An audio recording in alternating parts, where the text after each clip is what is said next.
xibaar yu wér te wóor ca tàng-tàng ba abonnez-vous pour ngeen di mën di jot suñuy vidéo. jërë ngeen jëf ci ànd gi ak ñun ci chaîne bii di Buzz 221 HD ci tournée économique bi nga xam ni njiitum réew mi ngi ko doon def ca Saint-Louis mu toll ci ñaari fan muy 48 heures ci pôle nord bu Sénégal muy Saint-Louis ak li ko wër le président de la République Bassirou Diomaye Diakhar Faye daal nay wax nag daal ni dynamisme bu exceptionnel bi nga xam nag acteurs yi nekk foofee daan na fay am daan na koy impressionné lool ci réseau social bii di X nekkoon Twitter foofee la ko daal di xamle. moom njiit réew bu Sénégal daal di nay partagé ay impression yoo xam nag daal daan na ko fay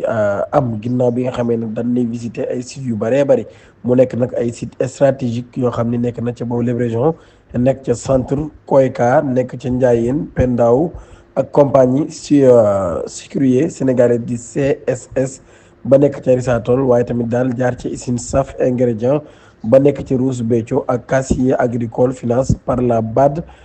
jàmm ba tey moom mii nag daal réalisation yooyu nag daal nekk na loo xam ne nag dafay wane la mise en œuvre de la vision Sénégal 2050 bi nga xam ne nag daal mën nañu wax ni kon moom mooy vision njiitum réew mi ak ñi mu àndal mu nekk nag ay objectifs yoo xam ne nag daal dañoo bëgg am li ñuy wax autosuffisance alimentaire maanaam moom suñu bopp ci wàllu dund ak lu jëm ci wàllum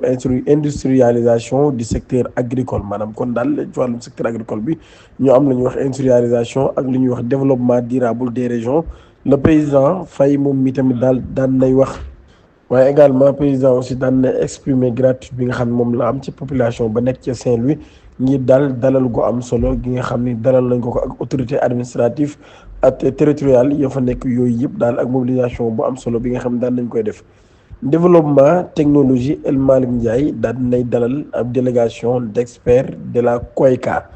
Le président de l'Assemblée nationale El Malick Ndiaye daan nañ accueilli vendredi juróom-ñetti fukki fan ak ñett ci weeru juin ab mission boo xam ne dafa jëm ci wàllum expert de l'agence coréenne de la coopération internationale muy KOICA ci mbirum nag projet de modernisation technologie des parlements maanaam kon daal ab projet la nag boo xam ne dañoo bëgg moderniser lu jëm ci wàllum xarala yu yées yi ci assemblée nationale ba ci rencontre boobee nag daal experts yi daan nañu présenter ab master plan boo xam ne nag daal dafay accompagner institution législative boobee ci nag mu laa di mën a adopter ay outils numériques yoo xam nag dañuy améliorer li nga xam ne moo di ab efficacité am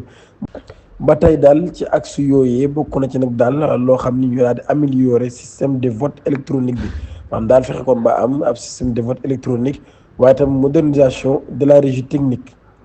ñu daal di moderniser kon régie technique ba ci assemblée nationale bi waaye nag daal ci rencontre boobee experts yi daan nañu présenter.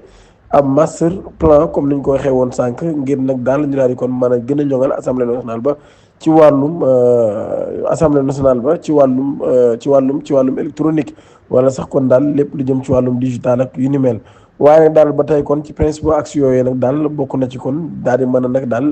ca hémicycle boobee ginnaaw bu ñu moderniser vote yeeg yooyu ba pare ak régie technique bi waaye tamit daal ñu daal di nag mën a numériser li nga xam ne nag moo di archive yee nekk ca parlementaire maanaam kon daal mën koo numériser def ko nag ci li nga xam ne moo di xarala yu yees yi ba tey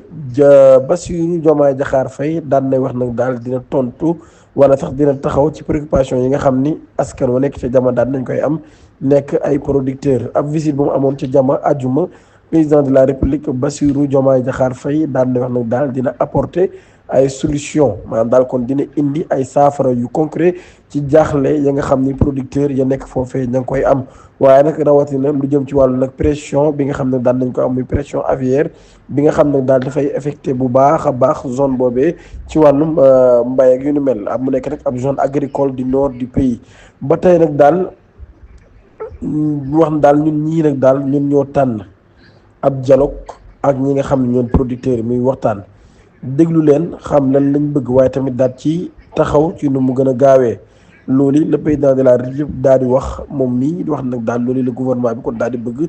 ngir nag daal di amal ay waxtaan ngir daal di indi ay réponses daar ci rencontre yi nga xam ne kon mi ngi koy am sur le terrain. le président Faye aussi ba tey ci occasion boobu nga xam daan na koy am daan wax nag dinañ taxawal ab casier agricole bu bees ca jama nekk nag daal ci tournée économique bi mu doon amal mu toll ci 48 heures muy ñaari fan ca pôle territoire nord waaye nag ba tey moom mii nag daal nee na dinañ jël disposition yu war yépp pour nag satisfaire doléance yi nga xam ne nag daal producteurs yooyu daal daan nañ koy am souveraineté alimentaire le président Diomaye Faye ginnaaw visite ba nga xam ne def na ko ca site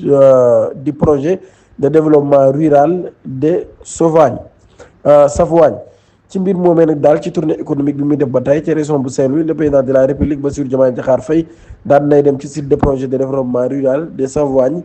PDRS nekk ca vallée du fleuve Sénégal mu nekk nag ab programme boo xam dañoo bëgg structuré waaye nag placé sous la tutelle du ministre de l' agriculture la souveraineté alimentaire et de l' élevage ñu daal di nag bénéficié ci ab financement bu toll ci 7,5 milliards de francs CFA ginnaaw ab partenariat bu ñu am entre la BADEA Banque arabe pour le développement économique en Afrique et l' état du Sénégal noonu nag daal ñu daal di inscrire ci loolee kon nag daal di amaat ab stratégie nationale de souveraineté alimentaire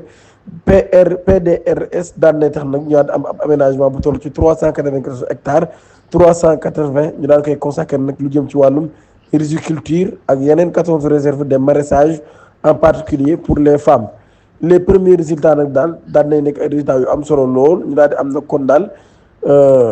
7 tonnes par hectare kon daan nañ koy amagun 2 campagnes agricoles par an mu nekk nag daal ab preuve de rentabilité bu am solo projet bi aussi également daan nañ tax ñu daal di am ay réalisation yu jëm ci wàllum infrastructure yu am solo lool 3 stations de pompage pour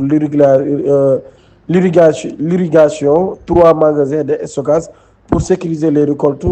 l'extension de 8 kilomètres de réseau d'eau potable un taux d'électrification rurale de 90% ak 20 kilomètres de pistes rurales loolu nag daal tax kon ba nit ñi maanaam zone boobee nekk zone boo xam bu yomb lay doon pour ñaa ci mën a am accès Sénégal daan nañ mobiliser lu toll ci 77 milliards francs CFA ci marché des titres publics le 13 juin 2025 Sénégal daan nañ mëne ab opération de levée des fonds initialement prévue à 70 milliards kon daal 70 milliards la ñu soxla woon waaye nag ci jamono boobee demande bi nga xam daan nañ koy def ci investisseurs yi nag daal daan nañuy kon romb sax li nga xam ne moom la ñu soxla woon daal di joxe nag lu toll ci kon 79,228 milliards de francs CFA mu nekk nag ab taux de couverture de 113,18% loolu yi dawal fa daal di xamle l'absorption a atteint 97,19% reflétant l'attrait des marchés pour la signature sénégalais mu nekk nag ab émission kon boo xam ne kon bu am solo la nekk ay titres des bons de trésor assimilables baat d'une durée de 364 jours arrivant à échéance le 14 juillet 2026 et des obligations assimilables de trésor OAT d'une durée de 3 ans qui arriva à maturité le 2 juin 2028 di leen jaajëfal bu baax a baax ci ànd gi ak ñun chaîne bii di Buzz 221 HD loolu yi nañu ne ñu doon tey ci ay xibaar di leen jox dig daje ba ëllëg incha allah jërë ngeen jëf di sàkku ngeen abonné bu baax a baax suñu chaîne te activé cloche notification bi ngir bañ a rater suñu yeneen i vidéo jërë ngeen jëf